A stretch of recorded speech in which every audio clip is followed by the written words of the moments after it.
7 de setembro. O famoso ato final. Ato final de quem?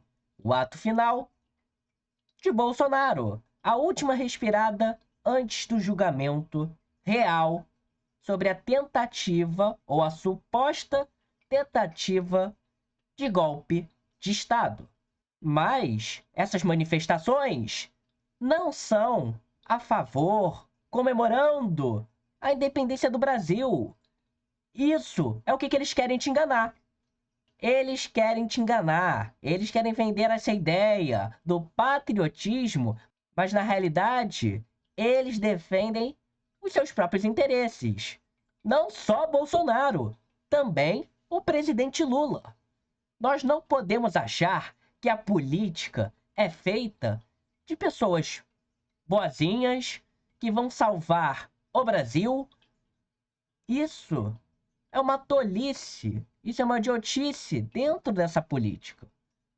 Porque a paixão nos faz cegar diante a fatos que estão na nossa cara. Você acha mesmo que a manifestação do 7 de setembro, tanto do Lula quanto do Bolsonaro, tanto esses atos do Lula como uma comemoração mais formal, quanto do Bolsonaro falando de anistia, você acha mesmo que eles não estão pensando em seus votos em 2026? Mas claro que há um esvaziamento dos dois campos políticos, o campo político do Bolsonaro e o campo político do Lula. Claro que a esquerda morreu primeiro nas ruas, mas a direita está morrendo aos poucos, sangrando, e com julgamento pode acontecer algo mágico. Mas vamos ver imagens, duas imagens, para a gente entender que como Bolsonaro e a direita se inspira principalmente nos Estados Unidos, no dia da independência, para suas próprias manifestações. E como que o Lula está repetindo a mesma tática. Não é o Lula que falou de soberania nacional, patriotismo, nacionalismo, e não está repetindo os mesmos atos dos Estados Unidos? Coloco essa pergunta para você. Mas claro, você pode ter qualquer opinião, mas vamos ver apenas essas duas imagens e refletir melhor sobre isso. Será que isso realmente não é para ter votos em 2026? E a gente se inspira também nos Estados Unidos. Em vez da gente criar coisas nacionalistas, patrióticas, nós repetimos, mimetizamos o que vem de fora. Olha aqui. Olha como é cópia e cola. Ctrl+C, Ctrl+V. Isso daí é o menor dos problemas. Será cópia? Para mim, o que vale é como eles querem criar uma imagem, uma idolatria, uma mistificação das figuras políticas, colocando elas como deuses. Deuses que não podem mais se questionar. A política não é o lugar das certezas. A política é o lugar da dúvida. É o lugar onde vamos ter as dúvidas para as melhores soluções. A política era para ser isso, mas infelizmente está para manifestações de pura afetividade. Mas isso é estratégico. Claramente é estratégico. Eu não vou colocar só a culpa no eleitorado. Claro que não. Vou colocar a culpa nos grandes dirigentes dos grandes partidos que articulam isso para ter voto nas eleições. Não sei se vocês viram o que o Valdemar da Costa Neto, presidente do PL, falou de Bolsonaro. Assista o vídeo. E com o apoio do Bolsonaro, o cara bate 39%.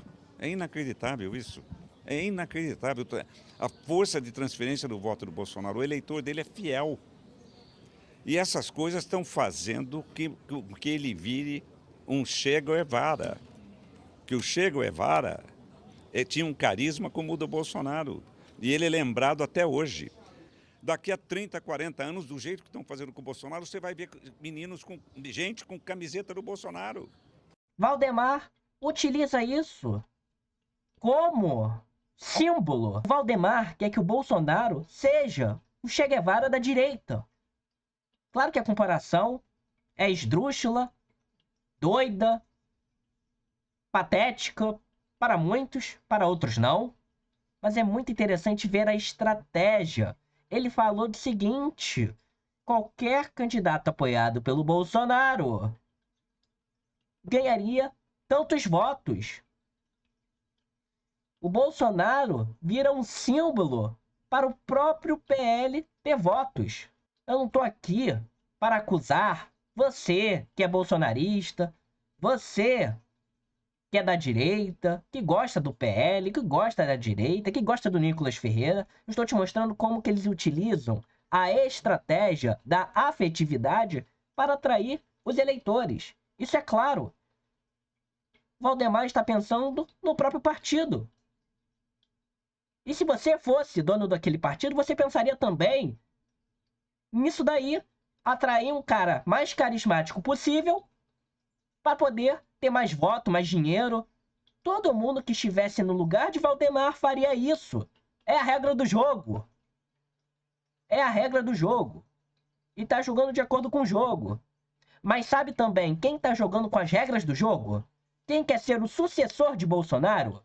Tarcísio, no meio da semana, tentou articular essa questão da anistia de Bolsonaro com Hugo Mota, presidente da Câmara, do seu partido, Republicanos. Olha só, Tarcísio articula anistia em Brasília e oposição pressiona Mota. Ele foi lá, sentou, conversou. E no 7 de setembro, tivemos a resposta de Mota a essa pressão. Independência ou morte! Todo mundo conhece o grito que marcou a nossa história. Mas hoje, num Brasil tão dividido, qual é o verdadeiro grito de independência que a gente precisa dar? A verdadeira independência é ter equilíbrio. Viva a democracia! Equilíbrio para afastar o preconceito contra as boas ideias. Venham de onde vier, da esquerda, da direita, do centro. E realmente dar prioridade ao que vai mudar a sua vida para melhor. Estamos vivendo um dos momentos políticos mais difíceis, sem precedentes. Em um ambiente tão polarizado como o Brasil de hoje, a independência e o equilíbrio são mais importantes do que nunca. Qual foi a resposta de Hugo Mota? A resposta foi clara. Tem briga tanto da direita quanto da esquerda, mas eu estou aqui, no meio, controlando o jogo político. Então ele está puxando as ordens para ele de volta. E não podemos esquecer que o presidente do Senado, Alcolumbre, falou que não vai passar nada de anistia, não.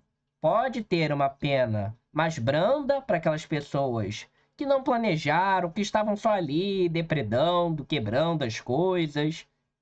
Mas os financiadores teriam uma pena maior. Foi isso que se falou. Mas o Tarcísio entra nesse jogo para poder chamar a responsabilidade para seu próprio peito.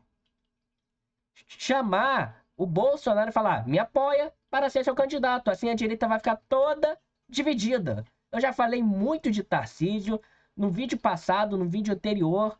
Falei muito de Tarcísio. Se você não viu essa análise que eu fiz do Tarcísio, aperte o cardzinho aqui em cima. Por outro lado, não vim falar só de direita. Assim vai parecer um vídeo de protagonismo da direita. Mas vim falar também da esquerda. Como a esquerda também utiliza essas manifestações, o discurso de soberania nacional para atrair votos. Veja essa fala do presidente Lula em um dia anterior. Tornamos soberanos. Não somos e não seremos novamente colônia de ninguém. Somos capazes de governar e de cuidar da nossa terra e da nossa gente, sem interferência de nenhum governo estrangeiro. Mantemos relações amigáveis com todos os países, mas não aceitamos ordem de quem quer que seja. O Brasil tem um único dono, o povo brasileiro. Por isso defendemos nossas riquezas, nosso meio ambiente, nossas instituições. Defendemos nossa democracia e resistiremos a qualquer um que tente golpeá-la. É inadmissível o papel de alguns políticos brasileiros que estimulam os ataques ao Brasil. Foram eleitos para trabalhar pelo povo brasileiro, mas defendem apenas seus interesses pessoais. São traidores da pátria. A história não os perdoará. Era para ser uma mensagem de independência, de soberania, mas claro que tem seus ataques políticos, como que a arena política está no campo dos afetos. A polarização não é mais ideológica, e sim afetiva. Esse é o campo minado da política brasileira, onde você pisa vai ter alguém para te criticar, porque você criticou, porque você falou mal do político de estimação. E o Lula utiliza disso, tá tentando, mas a esquerda morreu nas ruas. Enquanto a direita cresceu, a esquerda morreu nas ruas. Veja só a notícia. Esvaziado, ato da esquerda reúne cerca de 250 pessoas em Brasília. Claro que eu estou falando no mesmo dia, estou falando no 7 de setembro, que ainda pode ter mais pessoas. Mas como a esquerda também não está mobilizando gente na rua. A esquerda era a rainha das ruas, dominava as ruas com as suas manifestações, protestos, mas se enclausurou e não está mais nessa atividade política. E para a direita, que é novidade, está agora nas ruas. Mas claro, mas por que está nas ruas? Está nas ruas em prol de políticos. Políticos que querem apenas o voto. Essa é a questão. Essa é a principal questão que nós sempre temos que pensar.